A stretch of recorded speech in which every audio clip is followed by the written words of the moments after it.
Jakie jest najszybsze, najbardziej sportowe, najmocniejsze Audi? Oczywiście Audi R8. Problem polega na tym, że w oczach niektórych ma dwie duże wady. Mizerny bagażnik i mieści tylko dwie osoby. Dlatego Audi postanowiło stworzyć R8 dla rodzin. Ma 4 miejsca, a nawet 5 i naprawdę przyzwoity bagażnik, a nazywa się RS e-tron GT.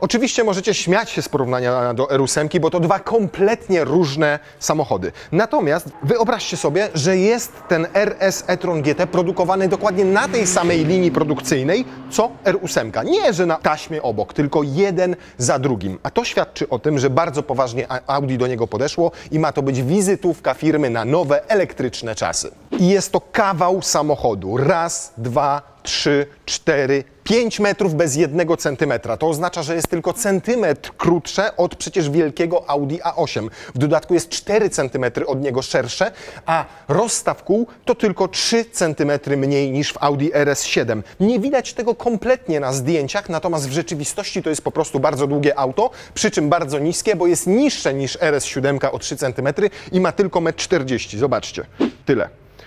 Zbudowano go oczywiście na tej samej platformie co Porsche Taycan, ale jest większe od Taycana, też szersze, też dłuższe i ma nawet większy rozstaw osi, więc w środku powinno być więcej miejsca, to sprawdzimy później. Natomiast, co ciekawe, o ile wszystkie modele RS słynęły z tego, że mają tak poszerzone tutaj te błotniki, poszerzone te błotniki z tyłu, inaczej też wyglądają w tych RS-ach drzwi, to podstawowy e-tron GT od RS e-trona GT nie różni się absolutnie niczym. Możecie sobie w każdym e-tronie, także w RS-ie zmieniać jedynie tutaj tę osłonę, nie chłodnicy, tylko po prostu ten frontowy panel, dokładać sobie karbonowe dodatki i wszystko konfigurować identycznie, czy to jest RS znaczek, czy to nie jest RS znaczek. Tutaj nawet nie wiem, czy są gdzieś te znaczki RS tak naprawdę. O, jest. Tutaj jeden na progu i drugi z tyłu.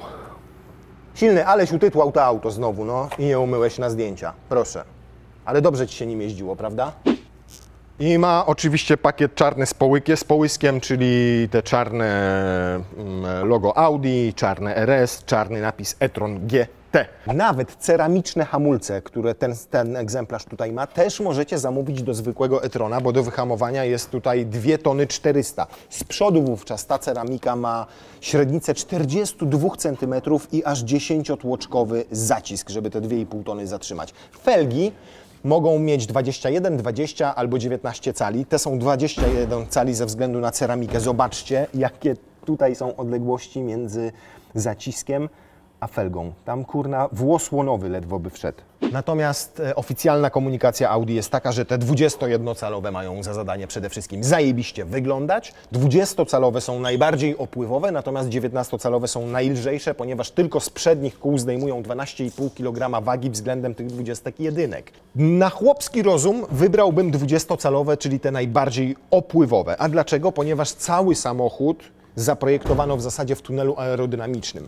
Zobaczcie, tutaj wpada powietrze, to jest normalnie przelot, które ma za zadanie zmniejszać zdecydowanie tutaj turbulencje i ciśnienie powstające w nadkolu i co więcej, jest uwalniane dodatkowo tutaj, tędy. To jest normalnie kanał. O, widać moje paluszki? I z drugiej strony jest tak samo. Podłoga jest cała płaściuteńka po to, żeby tam były jak najmniejsze opory powietrza. Tutaj, zwróćcie uwagę, są takie klapeczki. I te klapeczki pracują, zależnie od tego, czy większego chłodzenia potrzebują hamulce, autentycznie. Stąd wpada, zobaczcie, tu znowu są krateczki i tam z tyłu może wpadać powietrze dla chłodzenia hamulcy. Tutaj moich paluszków nie będzie widać, wiesz, silny? Natomiast jak z hamulcami wszystko jest ok, a potrzebujecie lepszego chłodzenia silników i baterii, to wtedy te klapeczki inaczej się ustawiają i chłodzony jest silnik i ta bateria.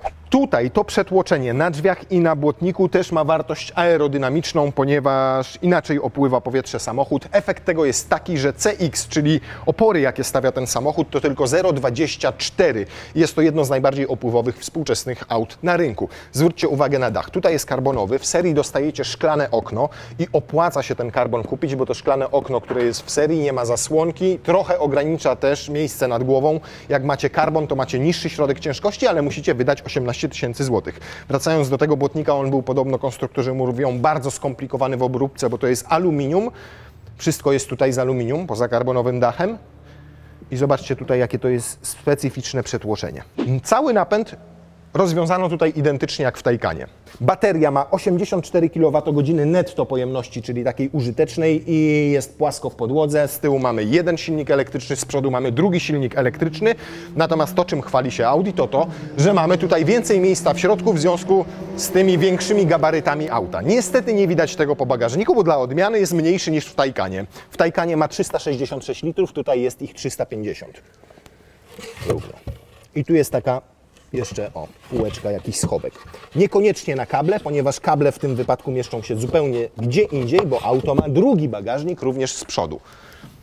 Elektryczne zamykanie. Jak patrzycie na tę linię nadwozia, to wydaje Wam się, że cała klapa, że to jest liftback, że będzie Wam się otwierała z szybą i moim zdaniem byłoby to praktyczniejsze rozwiązanie, ale Audi zdecydowało, że to będzie sedan. I tutaj jest spoiler, który się wysuwa.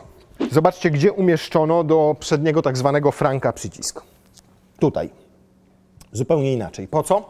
Po to, że jak drzwi są zamknięte, żebyście przypadkowo, albo żeby komuś nie przyszło do głowy tego na przycisku nacisnąć i żeby przednia klapa nie poszła w górę. I tak jak to otworzycie, to i tak musicie odblokować to, tak jak klasyczną maskę silnika, to też zabezpieczenie przed tym, żeby wiatr jej nie wyrwał. Proszę. Wygląda ten bagażnik dokładnie tak jak w każdym Porsche 911 albo tak jak w Taycanie. Jak wyjmiecie te graty tutaj, to wchodzi całkiem sensowna walizka. Natomiast, tu macie ładowareczki. Więc jako zapasowy, jak nie potrzebujecie kabli wozić ze sobą, bo ładujecie się na stacjach z takimi ładowarkami, które mają swój własny kabel, to nie ma problemu. Najpierw siadam tak, jakbym tutaj siedział, w fotelu pasażera. Proszę bardzo, jest mi wygodniej. I teraz pytanie zasadnicze, jak będzie z tyłu, bo w Taycanie siedzi się wówczas jak w mysiej norze. Jest mega niewygodnie, ciasno, nie ma miejsca nad głową, a tutaj z tym miejscem nad głową też nie jest najlepiej, ale jest znacznie wygodniej. Przedni fotel jest maksymalnie odsunięty do tyłu. Mam tutaj miejsce na kolana. Znaczy nie jest maksymalnie odsunięty do tyłu, jest maksymalnie obniżony. O to mi chodziło. Mogę tam położyć sobie stopy, niemniej są tutaj nawiewy tak specyficznie umieszczone, więc muszę te stopy opierać na tych nawiewach. Natomiast jest o niebo wygodniej niż w Taycanie. Tam jest po prostu klaustrofobicznie.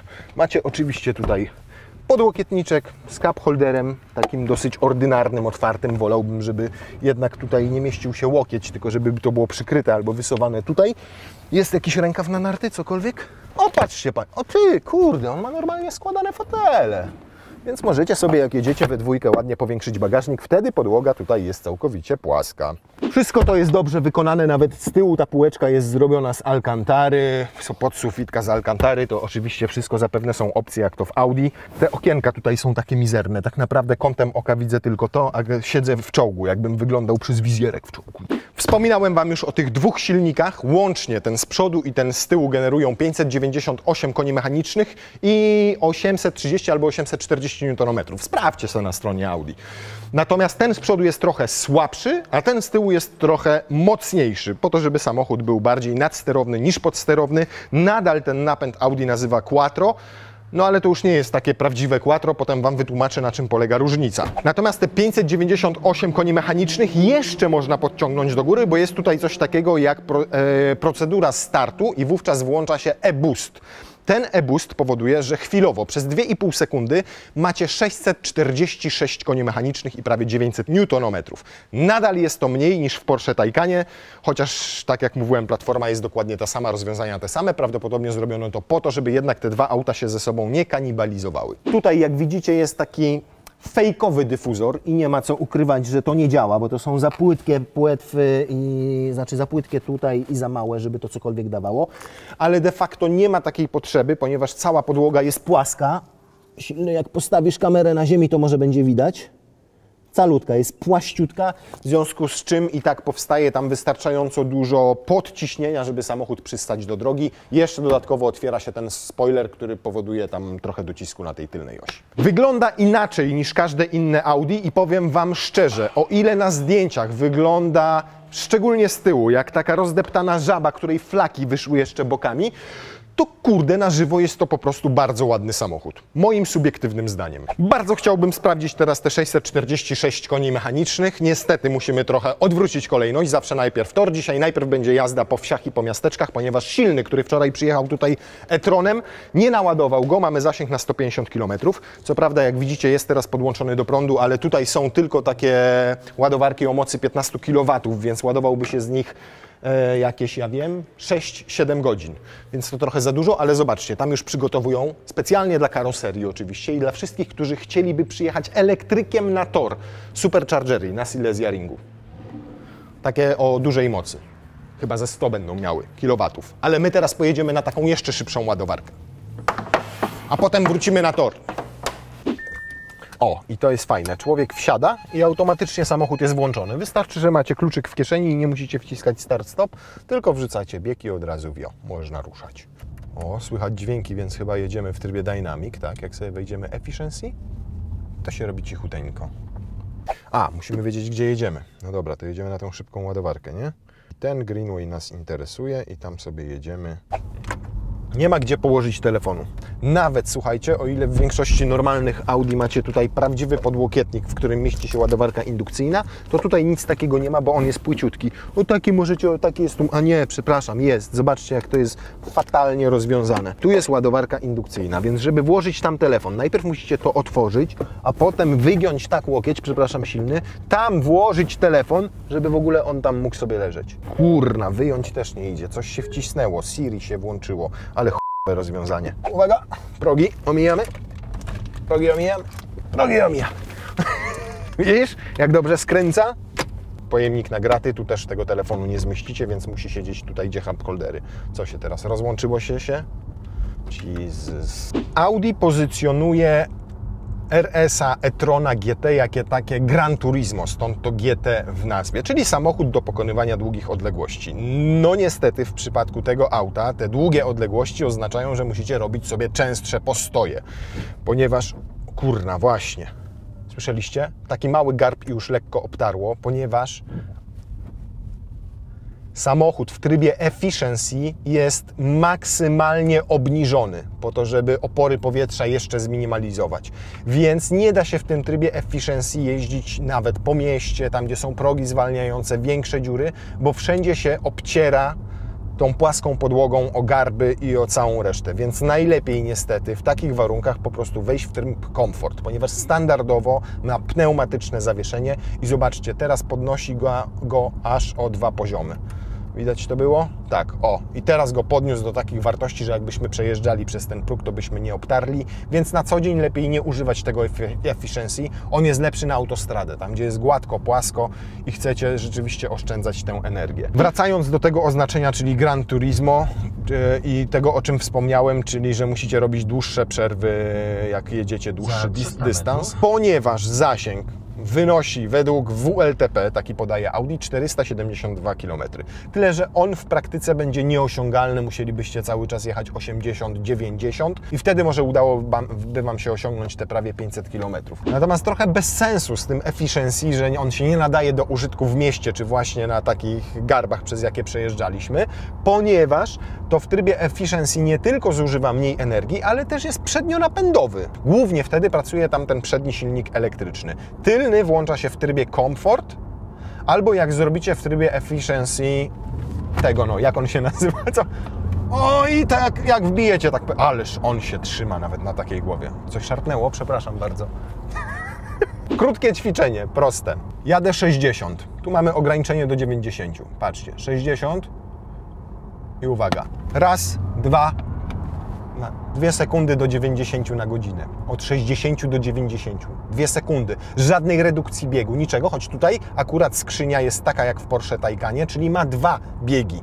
Jeden przy silniku elektrycznym z przodu, drugi przy silniku elektrycznym z tyłu, to też po to, żeby ograniczać to zużycie energii. Jakie ono jest? Zobaczymy. Pamięć tymczasowa sobie wyzerujemy. Mamy do ładowarki 18 minut, 18 km. Zobaczymy, w trybie komfortowym jedziemy, jaki będziemy mieli tam na koniec to zużycie energii. O, tutaj jest, słuchajcie, z 2000 km, długookresowa, 65 godzin. czyli pewnie jazda bardzo mieszana. To było nie resetowane od początku życia tego samochodu. Nie, no troszkę było, ponieważ ma przebieg 3200 km, a przejechał 2000 km ze średnim zużyciem 25 kWh energii, co oznacza, że realny zasięg przy takim zużyciu to około 320-330 km, ale pamiętajcie, że jeździli nim dziennikarze, więc jeździli o właśnie tak, nie? No dobra, jeżeli chodzi o samo wnętrze, to mimo gabarytów zewnętrznych, to tutaj nie tyle czuję się ciasno, bo miejsca mam bardzo dużo i nad głową, zobaczcie ile. I tutaj na ramiona jest super, jak trzymam tak kierownicę. Nogi też nie narzekają, nie dotykają niczego ani z prawej, ani z lewej strony. Z lewej mam naprawdę daleko do tego podłokietnika. Tu jak się uprę, no to tak sobie mogę oprzeć, ale prawidłowa pozycja pokazuje, że o tak, jak sobie zdejmę nogę z gazu, no to o, mogę tak opierać. To jest to obite tutaj alkantarą, ale w tym miejscu jest dosyć twarde, niemniej i tak jest ok. Podoba mi się design inny niż w Audi pozostałych. Bardzo podoba mi się to, że tutaj mamy normalny, klasyczny panel klimatyzacji z przyciskami, więc nic Was nie rozprasza. Nie macie drugiego ekranu, tu jak w tej wspomnianej A7 czy RS7, z którego wszystko wklikujecie. Tryby jazdy też są z przycisku. Z przycisku wyłącza się kontrolę trakcji, kamerę włącza, asystenta parkowania uruchamia, czy nawet wyłącza to tutaj. Nie ma skrzyni biegów, żadnej wajchy, tylko są przyciski. To mi kompletnie też nie przeszkadza. Bardzo przeszkadza mi podłokietnik, bo o ile w A7, A6, we wszystkich Audi to jest regulacja, góra, dół, przód, tak, śmak, owak, otwieracie, wkłada, po prostu mega praktyczne. To tutaj nie dość, że jest mały ten schowek, o którym wspominaliśmy, to do cholery nie mam jak położyć łokcia. Najczęściej jakbym chciał go prowadzić tak, to muszę go trzymać w najmniej wygodnej pozycji, czyli tu, gdzie styka się ta alkantara ze skórą i jeszcze z tym fortepianowym czymś. No nie ma gdzie położyć po prostu tego łokcia, jeżeli już to w ten sposób. Jeżeli chodzi o same materiały, to możecie sobie to dowolnie konfigurować. Od tapicerki typowo wegańskiej, która nawet nie leżała obok prawdziwej krowy, czyli jest taka typowa po recyklingu, po taką prawdziwą nappę, mięciutką, w tym wydaniu akurat z czerwonymi przeszyciami, czerwonymi pasami, wtedy czerwona nitka pojawia się też na kole kierownicy z alkantary, więc konfiguracji tutaj macie dla wszystkich i dla tych, co lubią jeść tylko i wyłącznie jarmuż z tofu, ale też dla tych, którzy lubią sobie porządnego steka. Ależ to jest dobrze zrobione. O, tutaj się ten daszek troszkę rusza. Ale to mięciutkie, to ładne przeszycie. Świetnie wygląda ten karbon, który oczywiście jest za dopłatą i to pewnie nie małą. Natomiast wygląda obłędnie i wolałbym go też tutaj, gdzie jest właśnie ten fortepianowy lakier, mieć niż to, na czym widać każdy, jak widzicie, odcisk palca i każdy pyłek kurzu. O, zatrzymujemy się, przejazd. O kurde, tu nie ma prawie rekuperacji. Niby się steruje ją łopatkami, ale to... O mamma mia! I nawet nie ma tutaj w skrzyni takiego ustawienia B, gdzie... Wow! Nie wiem, czy to jest kwestia tego, że to jest sportowy samochód i stwierdzono, że on nie potrzebuje rekuperacji, że będziecie wtedy tylko hamowali pedałem hamulca i odzyskiwali energię, czy może to jest kwestia tego, że zastosowano tutaj ceramikę, a nie jak w wielu elektrykach hamulce bębnowe na tylnej osi, które zdecydowanie lepiej współpracują z rekuperacją i są dużo, dużo trwalsze. Ciekaw jestem, jak jest w zwykłym e-tronie ze standardowymi hamulcami. Bo rodzaje hamulców zwykły e-tron ma 3. Pierwsze, no to takie klasyczne stalowe, drugie z jakichś kompozytów wykonane, ale nie jest to karbon i trzecie właśnie, znaczy nie jest to ceramika i trzecie to jest właśnie, ależ on ma dobre zawieszenie, a trzecie to są te ceramiczne, takie jakie mamy tutaj. Natomiast cudowna jest w tym samochodzie ta płynność jazdy. To takie, jak się delikatnie ten pedał gazu naciska, nic nie słychać, żadne dźwięki nie dobiegają z zewnątrz, żadne spod podwozia, żadnych szumów wiatru, żadnych dźwięków z silnika, żadnych szarpnięć od skrzyni biegów. No co ja będę mówił? No ja lubię, za to lubię te elektryki, no. Natomiast przyłapałem Audi na jednym małym kłamstwie. Mówiłem Wam o tym napędzie Quattro tam wcześniej i teraz chciałem rozwinąć temat. Mianowicie w swoich materiałach prasowych Audi pisze, że do 100% mocy i momentu e-tron, RS e-tron GT potrafi przenieść na przednią albo na tylną oś. Natomiast jest to nie do końca prawda, ponieważ tych 598 koni mechanicznych nie jest w stanie przekazać tylko na przednią oś albo tylko na tylną, bo przecież na przedniej ma inny silnik i na tylnej ma inny silnik. Więc owszem, może być tak, że ten przedni będzie odłączony całkowicie, nie będzie w ogóle działał, bo tak zdecyduje komputer, ale wtedy na tylnej osi nie będziecie mieli 600 koni, tylko te 350 czy tam 370. I to samo z przodem. Tył może akurat być odłączony, bo tak zdecyduje elektronika, ale z przodu nie będziecie mieli 598, bo tu jest mniejszy napęd elektryczny. Rozumiecie, co mam na myśli tym razem, prawda? Natomiast nie ulega wątpliwości, że cała ta elektryka i elektronika, która tym steruje, działa dużo szybciej niż wały napędowe, które mają przenosić ten moc i moment. Audi mówi, że to jest 4-krotnie szybciej reaguje ta elektronika, czyli decyduje, czy na to koło, czy na to, czy na przednią oś, czy na tylną oś ma przekazać tę moc. Natomiast można tu sobie zmienić dźwięk.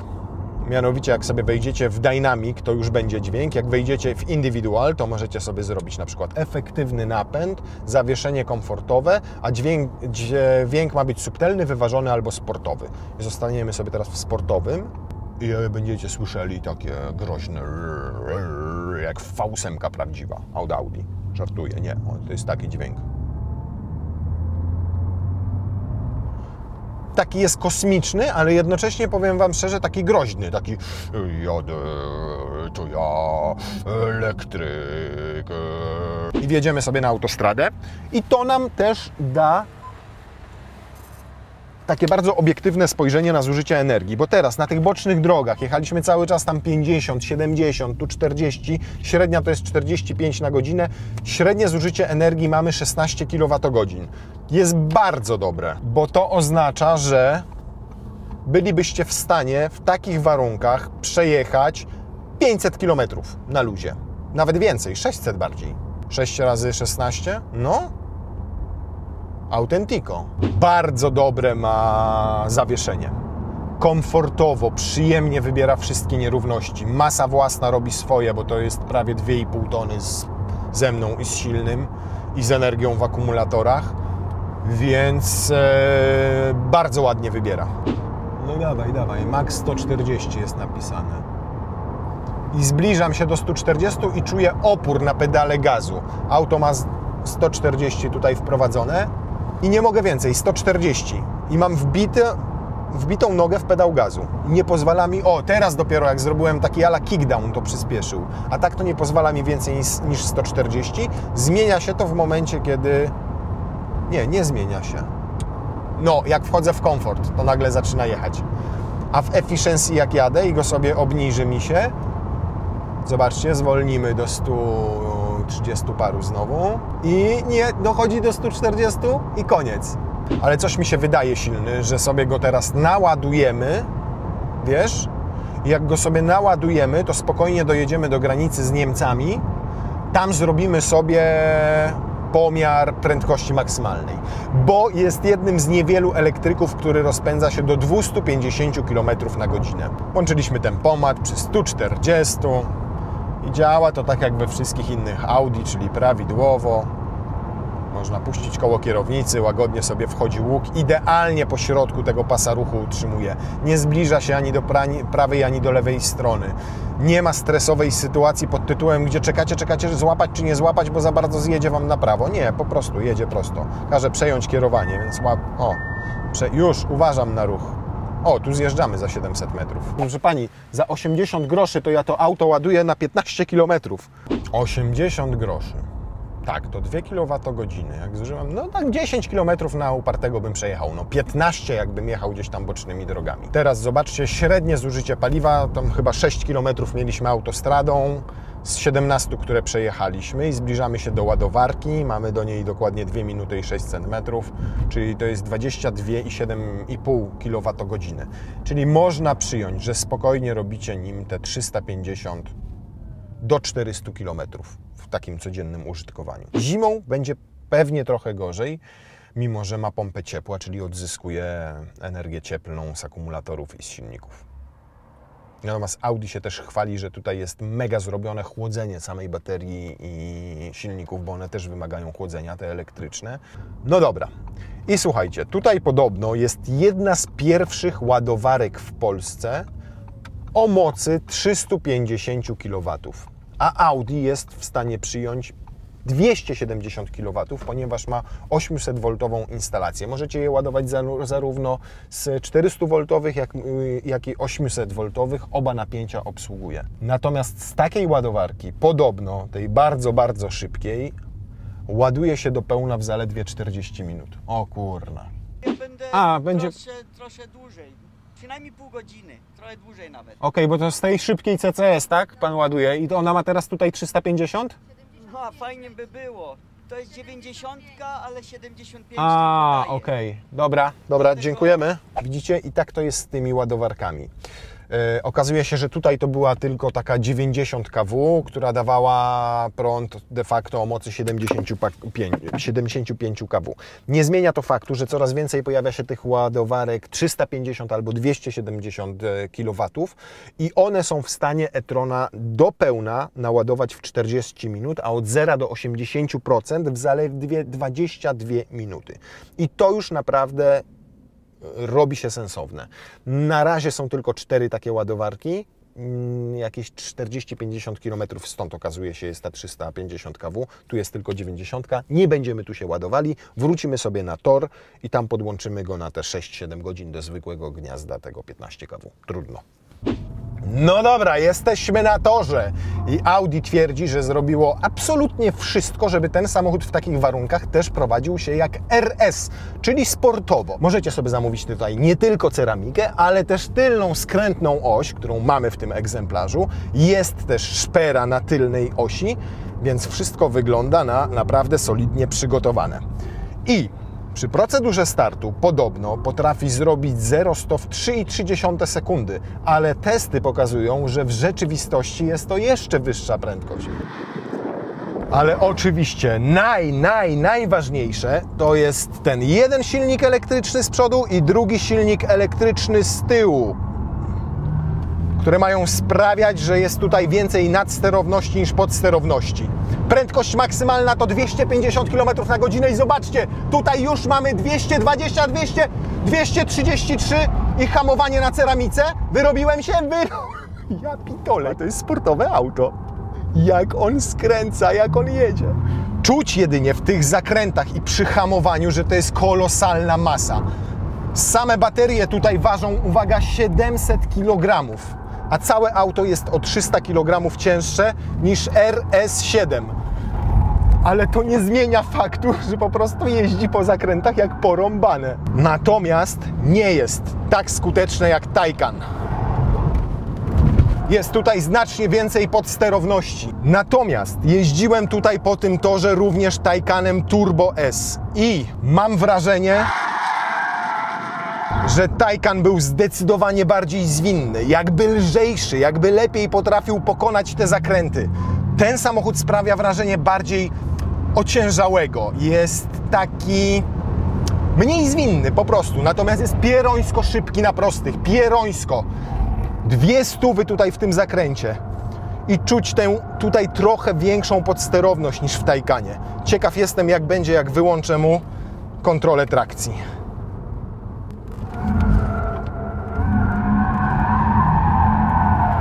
Boże! Wow! Jaki on jest trudny do opanowania wtedy. O kurde, to już jest inna bajka.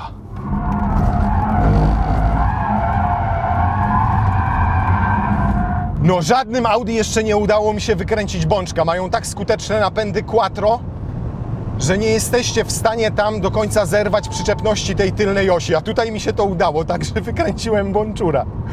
O kurde.